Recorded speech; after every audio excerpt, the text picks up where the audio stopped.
मैया मिडियाफोरा फैनानै आंखौ लेंनानै लांनायखाय आं थांबाय थांनानै आं एसे निउसाव मिडियाफोरनि माबायाव आं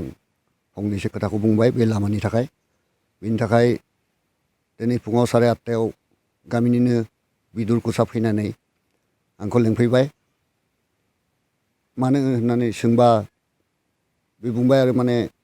president panchayat president Jayrampur panchayat president लेंदों होननानै बेनिफ्राय आं खिनाय जादों आं थांनो हाया बेयाव लेंबो होननानै आं बुंनायाव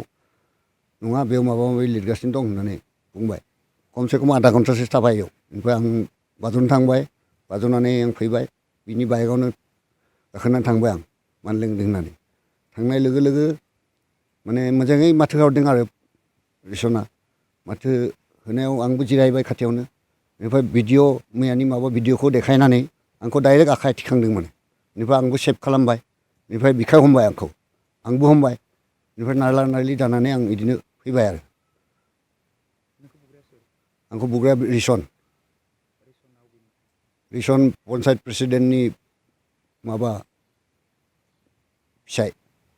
लोगो दंबावोमोन नामा आरो लोगोआव थानाय दंमोन बिसोर सानै पन्सायतनि प्रेसिडेन्टनि मुङा माबा रिना ब्रह्म मुसाहारि आं दा बिसोरनि सायाव